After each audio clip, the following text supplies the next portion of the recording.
Halo semuanya, hari ini kita bakal bahas satu pertanyaan yang penting banget. Apa sih yang bikin seorang pemimpin itu benar-benar efektif? Kita akan melihat kepemimpinan dari sisi iman dan visi, sambil mengambil inspirasi dari ajaran Andy Stanley. Yuk kita mulai. Nah, ayat dari kitab Amsal ini jadi landasan kita hari ini. Pesan di baliknya ini wow, dalam banget. Tanpa visi, tanpa arahan yang jelas dari Tuhan, semuanya bisa jadi kacau. Jadi, visi itu bukan cuma sekedar ide keren ya. Visi itu kayak jangkar yang bikin kita tetap kuat di tengah badai.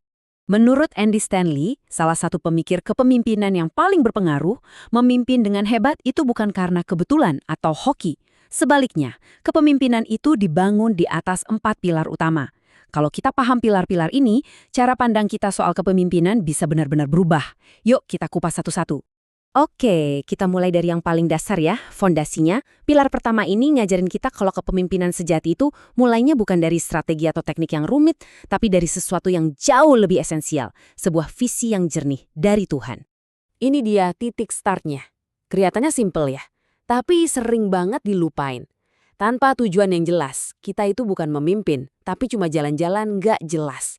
Visi itu kayak mercusuar yang jadi panduan setiap langkah kita. Mengubah perjalanan yang tanpa arah jadi sesuatu yang berarti. Dan coba deh perhatikan satu hal penting di sini. Emangnya visi itu buat disimpan sendiri? Tentu aja enggak. Ayat ini nyuruh kita buat menuliskannya. Bikin visi itu jelas, supaya orang lain bisa lihat, dan yang paling keren, bisa berlari dengannya. Visi yang hebat itu harus bisa dibagiin, harus bisa bikin orang lain ikut bergerak. Terus kenapa sih visi dari Tuhan ini penting banget? Pertama, visi itu kayak kompas buat kita. Ngasih arah yang jelas, bahkan waktu jalan di depan kelihatan nggak pasti. Kedua, visi itu jadi bensinnya kita. Ngasih motivasi pas kita lagi capek atau ketemu halangan. Dan yang paling penting nih, visi itu bikin kita tetap fokus. Bantu kita setia sama panggilan Tuhan di tengah dunia yang penuh gangguan. Oke, kita udah punya visi. Nah, pilar kedua ini ngajak kita ganti fokus. Kalau yang pertama tadi soal melihat ke depan, yang ini soal melihat ke sekeliling kita. Ini benar-benar mengubah cara pandang kita loh. Kan biasanya dunia ngelihat pemimpin itu dari jabatannya, kekuasaannya, ya kan? Tapi konsep ini justru ngebalikin semua itu. Di sini kepemimpinan sejati itu bukan soal duduk paling tinggi, tapi soal berlutut untuk melayani. Tujuannya bukan biar kita yang kelihatan hebat, tapi justru buat ngangkat orang lain. Dan ini dia contoh puncaknya. Kutipan ini ngerangkum semuanya soal kepemimpinan yang melayani. Coba bayangin, kalau yang paling berkuasa aja memilih buat melayani, itu udah jadi standar buat kita semua kan? Ini adalah inti dari kepemimpinan yang punya dampak. Terus hasilnya apa sih kalau kita memimpin dengan cara kayak gini? Hasilnya itu bukan cuma soal nyampein target loh. Ini soal membangun komunitas yang sehat, di mana orang merasa dihargai dan diberdayakan. Kita bisa bangun sebuah kultur di mana kata kita itu jauh lebih penting daripada aku. Pada akhirnya, inilah cerminan nyata dari iman itu sendiri. Oke, visi udah ada, hati buat melayani juga udah siap. Tapi namanya juga memimpin, pasti ada saatnya kita ketemu persimpangan jalan, ketemu keputusan yang susah. Nah, disinilah pilar ketiga ini jadi penting banget nih. Cepat atau lambat, setiap pemimpin pasti bakal ngadepin keputusan besar yang risikonya tinggi. Pertanyaannya, apa yang jadi panduan kita? Apa kita dengerin rasa takut? Atau ikutin kata orang banyak? Pilar ini nantang kita buat ngambil keputusan-keputusan paling penting berdasarkan sesuatu yang lebih dalam, iman yang teguh kepada Tuhan. Definisi iman yang satu ini, wah ini kunci banget buat seorang pemimpin. Iman itu bukan cuma harapan kosong ya. Iman itu adalah bukti dari hal yang belum kita lihat. Artinya kita harus bertindak berdasarkan visi yang Tuhan kasih, bahkan sebelum semuanya kelihatan jelas. Ini soal keberanian buat melangkah maju dalam ketidakpastian. Bukan karena kita yakin 100%, tapi karena kita percaya. Lalu, kenapa sih keberanian yang didasari iman ini bisa mengubah segalanya?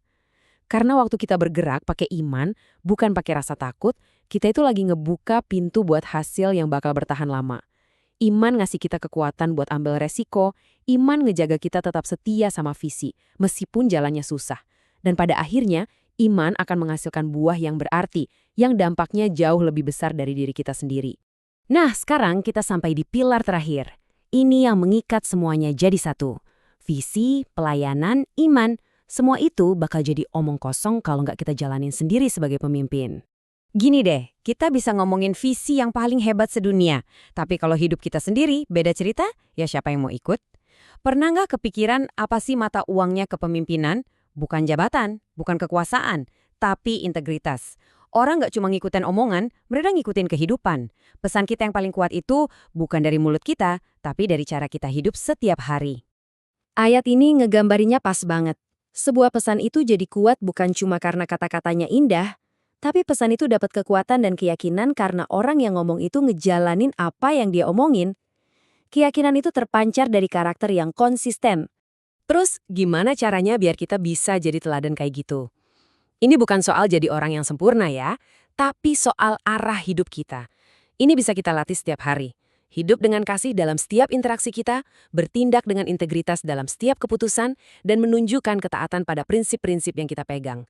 Pada akhirnya, hidup kita sendiri yang akan jadi undangan paling kuat bagi orang lain untuk ikut. Oke, kita udah ngebahas 4 pilar yang keren banget. Jadi, gimana cara kita ngiket semuanya? Apa sih poin utama yang bisa kita bawa pulang dari obrolan kita hari ini? Mari kita rangkum dalam sebuah kerangka yang jelas. Ini dia, rangkuman simpelnya. Ada 4 langkah yang saling nyambung. Pertama, kita harus hidup dengan visi dari Tuhan. Lalu, visi itu kita jalankan dengan hati yang melayani. Waktu tantangan datang, kita bertindak dengan iman. Dan selama prosesnya, kita menginspirasi lewat teladan hidup kita. Nah, ini dia model kepemimpinan yang lengkap dan benar-benar bisa bawa perubahan. Dan kita sampai di akhir. Bukan dengan sebuah teori lagi, tapi dengan satu pertanyaan personal buat Anda. Di lingkungan Anda, entah itu di rumah, di kerjaan, atau di komunitas, gimana caranya Anda bisa jadi teladan yang memuliakan Tuhan? Coba deh minggu ini pilih salah satu pilar tadi dan ambil satu langkah kecil aja buat ngejalaninnya. Ingat, hidup kita adalah pesan kita. Yuk, bikin pesan itu jadi kuat. Terima kasih sudah menyimak.